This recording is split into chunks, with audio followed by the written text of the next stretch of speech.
Assalamualaikum warahmatullahi wabarakatuh. Alhamdulillahi rabbil alamin wa bihi nasta'in ala umurud dunya waddin. Asyhadu an la ilaha illallah wa asyhadu anna Muhammadan abduhu wa rasuluh alladzi la nabiyya wa la rasula ba'da amma ba'du. Di kesempatan kali ini saya akan mencoba menjelaskan tentang konsep pendidikan menurut Quran Surah An-Nahl ayat 125 sampai 128. Sebelumnya izin kepada Bapak dosen dan Ibu dosen yang mengajar tafsir Tarbawi. Bismillahirrahmanirrahim. Ud'u ila sabili rabbika bil hikmati wal mau'izatil hasanati wajadilhum billati hiya ahsan inna rabbaka huwa a'lamu biman dhalla an sabilihi wa huwa a'lamu bil muhtadin. Ud'u, serulah. Kosakata sabili yang artinya jalan, bil hikmah bijaksana, wal mau'izati pelajaran, wajadilhum yang artinya berdebat.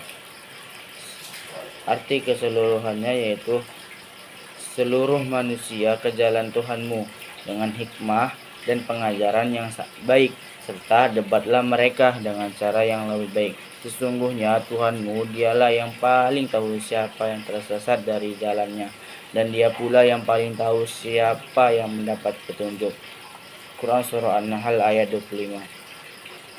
Tafsir Ibnu Katsir menjelaskan bahwa Nabi Muhammad SAW yang diperintahkan untuk mengikuti Nabi Ibrahim alaihissalam sebagaimana terdapat pada ayat yang lalu, diperintahkan untuk mengajak siapapun agar mengikuti pula prinsip-prinsip ajaran bapak para nabi dan pengumandang tauhid.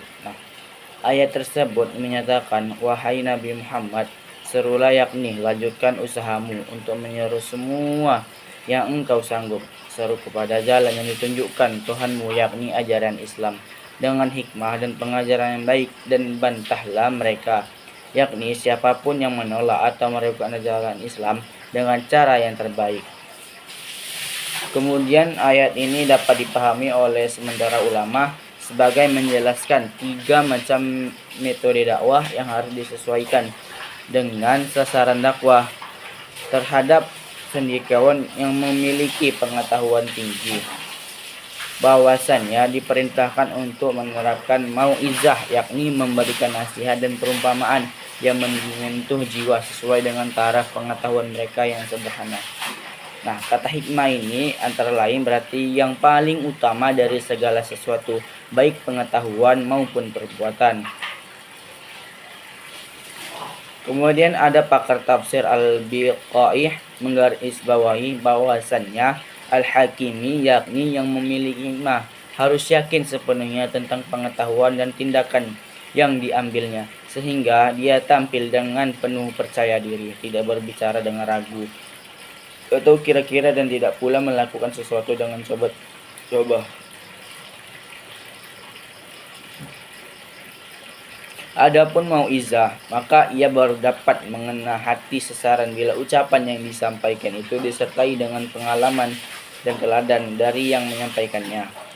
Sedangkan zidal terdiri dari 3 macam. Yang buruk adalah yang disampaikan dengan kasar, yang mengundang kemarahan lawan, serta yang menggunakan dalih-dalih yang tidak benar.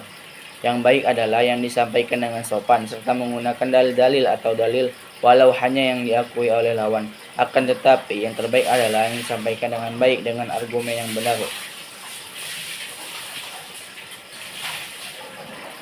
Relevansi dengan konsep pendidikan, ayat 125 surah Al-Imran ini memiliki relevansi yang mendalam dengan konsep pendidikan dalam perspektif Islam. Dalam ayat ini juga Allah SWT menyebutkan tentang bantuan yang diberikan kepada kaum muslim saat perang Badar dengan menurunkan 5.000 malaikat. Dalam konteks pendidikan, hal ini dapat diinterpretasi sebagai prinsip dasar bahwa kesuksesan dalam proses belajar mengajar memerlukan kesabaran, ketekunan, keimanan yang sangat kuat.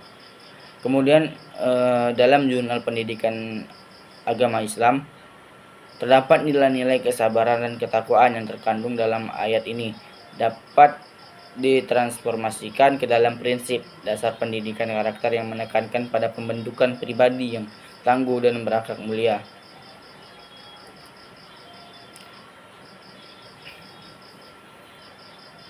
Masuk ayat yang kedua.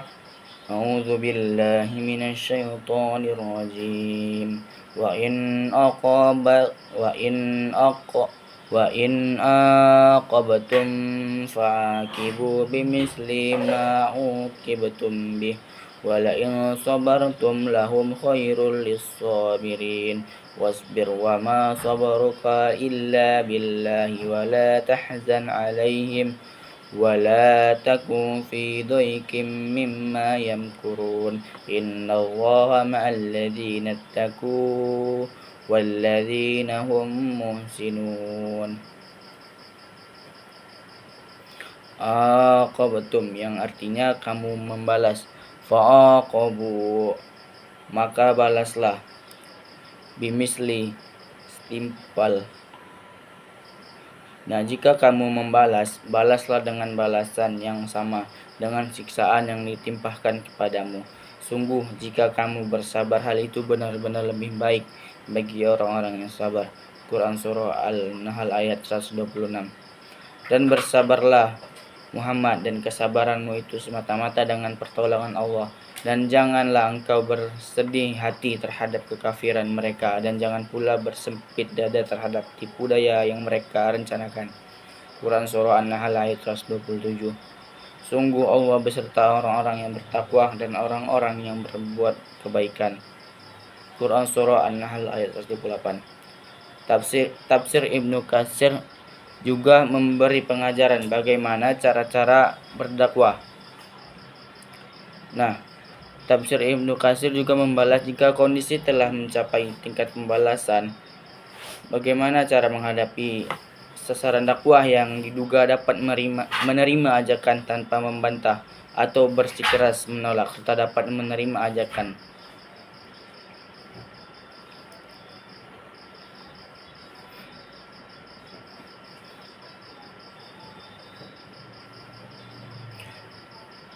Ibnu Katsir yang juga menyinggung hadis ini dalam tafsirnya berpendapat bahwa hadis di atas sangat lemah karena salah seorang perawinya yaitu Shalih Ibnu Bashir Al-Murri dinilai lemah oleh pakar-pakar hadis.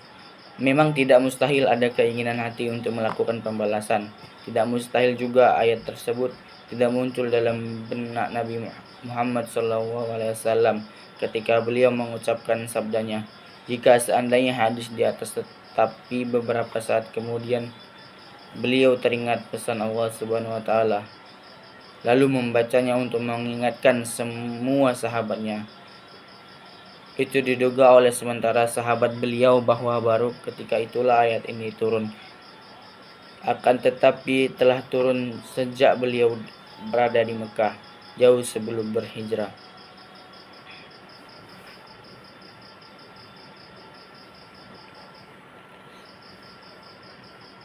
Setelah mengesankan tidak akan terjadinya pembalasan, ayat di atas juga melanjutkan dengan perintah sabar, tetapi perintah ini berbentuk tunggal, berbeda dengan redaksi yang menggambarkan kemungkinan membalas sebelumnya.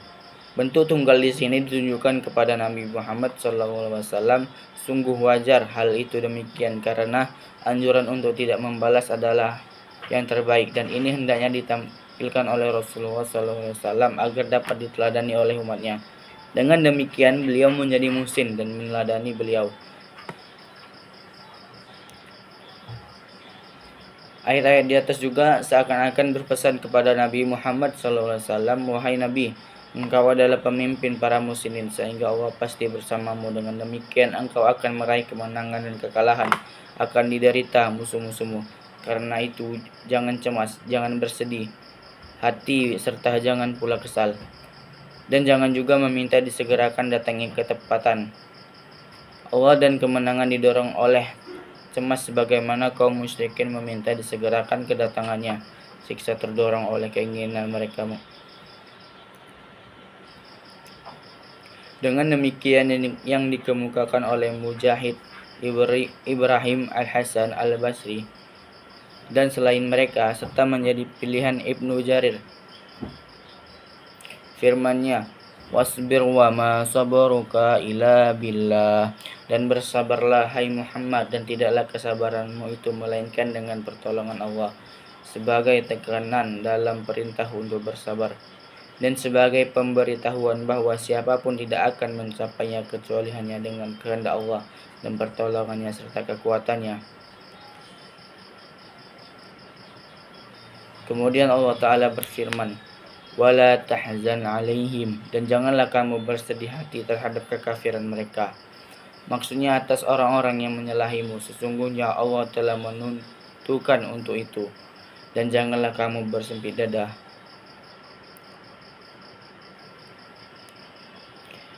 Demikian juga dengan sabda Nabi kepada Abu Bakar As-Siddiq ketika keduanya sedang berada di Gua Hira, "La tahzan innallaha ma'ana." Janganlah kamu bersedih karena Allah selalu bersama kita. Sedangkan ma'iyah yang bersifat umum adalah berupa pendengaran, penglihatan, dan pengetahuan.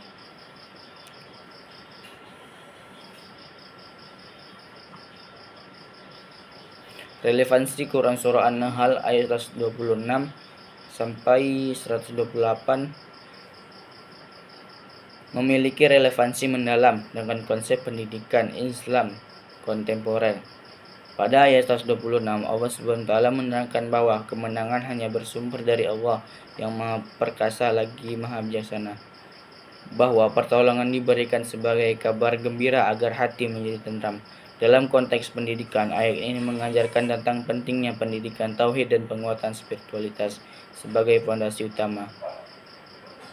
Adapun menurut penelitian Mustafa tahun 2021 dalam Jurnal Pendidikan Islam, prinsip ini dapat diimplementasikan ke dalam beberapa aspek pendidikan. Yang pertama itu ada pengembangan kurikulum yang menempatkan tauhid sebagai asas utama. Yang kedua ada penanaman keyakinan bahwa keberhasilan belajar merupakan perpaduan antara ikhtiar dan tawakal. Yang ketiga ada pembentukan lingkungan belajar yang menenangkan jiwa. Kemudian yang keempat ada evaluasi pembelajaran yang tidak hanya berorientasi hasil tetapi juga proses spiritual peserta didik. Nah, ayat 120 juga menjelaskan tentang tujuan Allah menurunkan bantuan, yaitu untuk menghancurkan sebagian orang-orang kafir atau menghinakan mereka, sehingga mereka kembali dengan kecewa. Hidayatullah dan Rahman tahun 2019 dalam jurnal studi Quran memaparkan bahwa ayat ini mengandung nilai-nilai pendidikan kritis yang dapat diterapkan dalam metodologi pendidikan yang membebaskan dari belenggu. Pengembangan kurikulum yang berorientasi pada pembebasan dari kebodohan dan kejumudan berpikir. Strategi pembelajaran yang mendorong kemampuan argumentasi dan pembuktian ilmiah. Dan yang terakhir ini ada implementasi pendidikan yang mematahkan paradigma-paradigma yang keliru dan tidak berdasar pada kebenaran.